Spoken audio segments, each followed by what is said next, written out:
Friends, welcome to இனட்டா foods. நம்ம பொதுவா இட்லி தோசைக்கெல்லாம் பார்த்தீங்கன்னா சட்னி, அது வெரைட்டிஸ் ஆஃப் சட்னிஸ்லாம் ட்ரை பண்ணியிருப்போம். ஆனால் இட்லி தோசைக்கு ஒரு சூப்பரான ஒரு சைட் டிஷ் தான் நான் இன்னைக்கு உங்களுக்கு சொல்ல போகிறேன். தக்காளி குருமா. இந்த தக்காளி குருமா பார்த்தீங்கன்னா இட்லி, தோசை, சப்பாத்திக்கு எல்லாத்துக்குமே ஒரு சூப்பரான காம்பினேஷனாக இருக்கும். இது நீங்கள் வீட்டில் ட்ரை பண்ணி பாருங்க. மஸ்ட் ட்ரை ரெசிபின்னு சொல்லுவேன். ரொம்ப குயிக்காக, அதுவும் ரொம்ப சிம்பிளாக இந்த ரெசிபி எப்படி செய்யலாம் பார்க்கலாம் வாங்க. ஒரு மசாலா பேஸ்ட் அரைச்சிடலாம். ஒரு மிக்ஸி ஜார் எடுத்துக்கலாம். அதில் 5 சில்லு தேங்காய், 3 பச்சை மிளகாய், 1/2 டேபிள் ஸ்பூன் சோம்பு விட்டுக்கலாம். விட்டு கொஞ்சமாக தண்ணி விட்டு அரைச்சி எடுத்துட்டு வந்துக்கலாம். அதிக தண்ணி சேர்க்க வேண்டாம், கொஞ்சமாக தண்ணி விட்டு அரைச்சா போதும். அரைச்சி எடுத்துட்டு வந்தாச்சு. நம்மளோட மசாலா பேஸ்ட் ரெடி ஆயிடுச்சு. இப்போ ஒரு அகலமான பேன் எடுத்துக்கலாம். அதில் 3 டேபிள் ஸ்பூன் எண்ணெய் விட்டுக்கலாம். நான் இன்னைக்கு நல்லெண்ணெய் விட்டு தான் செய்கிறேன். நீங்கள் விருப்பப்பட்டா கடலெண்ணெய் இல்லை வெஜிடபிள் ஆயில் விட்டு செஞ்சுக்கலாம். எண்ணெய் நல்லா காஞ்சதும் 2 பட்டை, 3 கிராம்பு, 2 ஏலக்காய், 1 ஸ்டார் அனீஸ், 1 டேபிள் ஸ்பூன் சோம்பு, கொஞ்சமாக கருவேப்பிலை, ஒரு பிரியாணி இலை சேர்த்து நல்லா வதக்கி கொடுத்துக்கலாம். எண்ணெய் நல்லா காஞ்சதுக்கு அப்புறம் விடுங்க. இப்போ இதோட 10 பல் பூண்டு சேர்த்துக்கலாம். நம்ம விட்டுருக்க ஸ்பைசஸ், பூண்டோட வாசம் வீடு முழுக்க நல்லா கமகமன் வர வரைக்கும் நல்லா வதக்கி கொடுத்துக்கலாம். வீடு முழுக்க வாசம் நல்லா கமகமன் வந்துட்டு இருக்கு. இப்போ இதில் 2 பெரிய வெங்காயம் சேர்த்துக்கலாம். வெங்காயத்தை இந்த மாதிரி சின்ன சின்னதாக நறுக்கு சேர்த்துக்கலாம். இந்த மாதிரி பொடி பொடியாக நறுக்கு சேர்க்கும் போது நம்ம வெங்காயம் சீக்கிரம் வதங்கி வந்துடும். நம்ம சாப்பிடும் போது வெங்காயம் வாயில தட்டுப்படாது. இதில் 1/2 டேபிள் ஸ்பூன் உப்பு சேர்த்துக்கலாம். நம்ம வெங்காயம் சீக்கிரம் வதங்கிறதுக்காக விட்டுக்கிறோம். வதக்கி கொடுத்துக்கலாம். நல்ல எண்ணெயிலே வதங்கட்டும். ரொம்ப நேரம் வதக்க தேவையில்ல, லைட்டா கலர் சேஞ்ச் ஆன போதும். அந்த அளவுக்கு நம்ம வெங்காயம் வதங்கினா போதும். வதங்கட்டும். அப்பப்ப லைட்டா இந்த மாதிரி கலந்து கொடுத்துக்கோங்க. இந்த மாதிரி பொடி பொடியா நறுக்கு சேர்த்துக்கோங்க. சீக்கிரமாவும் வதங்கிரும். இப்போ இதுல 3 தக்காளி சேர்த்துக்கலாம். தக்காளியும் இந்த மாதிரி சின்ன சின்னதா பொடி பொடியா நறுக்கு சேர்த்துக்கோங்க. அப்படி சேர்க்கும் போது, இந்த மாதிரி பொடி பொடியா நறுக்கு சேர்க்கும் போது நம்மளோட தக்காளியும் சீக்கிரம் வெந்து வந்துடும்.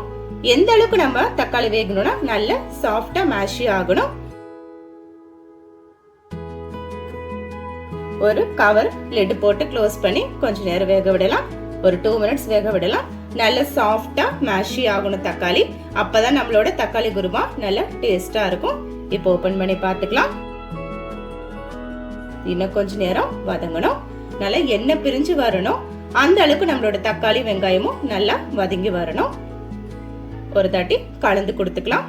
எங்களுடைய இனட்டா ஃபுட் சேனல்ல பாத்தீங்கன்னா நிறைய veg and non veg recipes, them biryani, sweet recipes எல்லாமே அப்லோட் பண்ணியிருக்கோம்.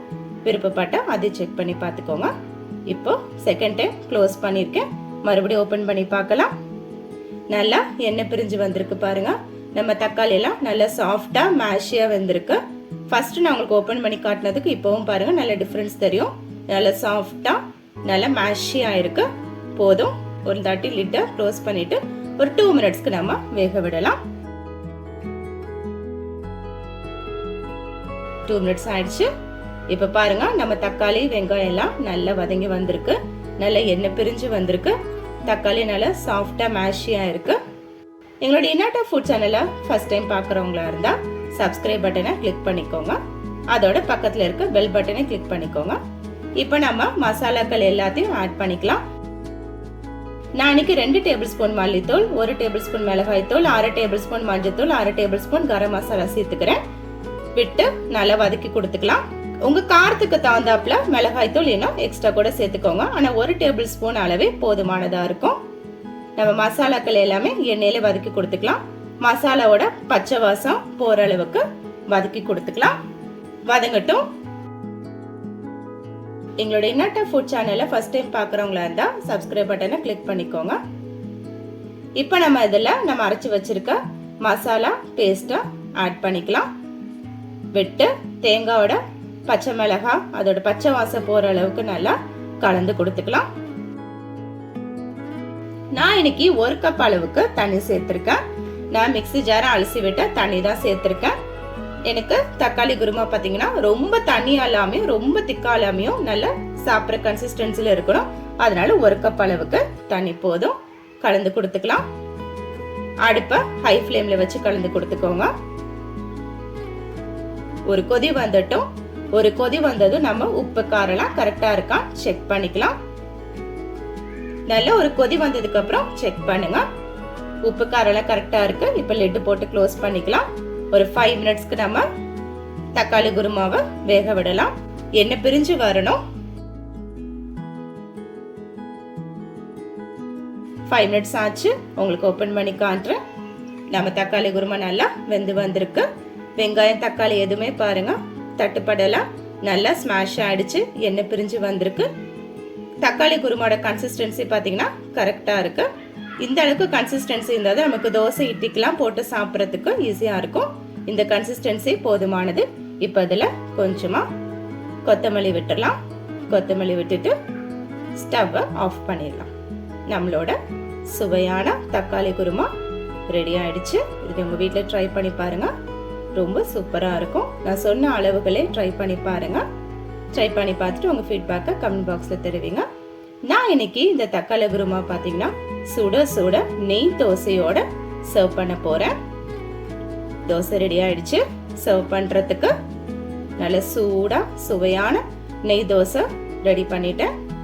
இப்போ இதுல நம்ம செஞ்சு வச்சிருக்க சுவையான ரொம்ப ஹெல்த்தியான தக்காளி குருமாவை இந்த தோசையோட விட்டு சர்வ் பண்ண போறேன். இப்ப நம்ம இந்த சூடான சுவையான தோசை மேல தக்காளி குருமா வச்சு சர்வ் பண்ணிடலாம். நம்மளோட தக்காளி வெங்காயம் நல்லா வெந்து வந்துருச்சு. நல்ல ஸ்மாஷ் ஆயிடுச்சு. விட்டுக்கலாம். நம்ம செஞ்சிருக்க தக்காளி குருமா விட்டு சுட சுட இன்னைக்கு நம்ம சர்வ் பண்ணிடலாம். எங்களோட இனட்டா ஃபுட் சேனலை ஃபர்ஸ்ட் டைம் பார்க்குறவங்களா இருந்தா சப்ஸ்கிரைப் பட்டனை கிளிக் பண்ணிக்கோங்க. பக்கத்தில் இருக்க பெல் பட்டனையும் கிளிக் பண்ணிக்கோங்க. அப்போதான் நான் டெய்லி அப்லோட் பண்ற குக்கிங் வீடியோஸ் எல்லாமே உங்களுக்கு நோட்டிஃபிகேஷனாக வரும். நீங்களும் இந்த ரெசிபி உங்க வீட்டில் ட்ரை பண்ணி பாருங்க. ட்ரை பண்ணி பார்த்துட்டு உங்க ஃபீட்பேக்கை கமெண்ட் பாக்ஸ்ல தெரிவிங்க. மீண்டும் உங்களை அடுத்த ரெசிபியில மீட் பண்ணும் வரை பாய். Take care.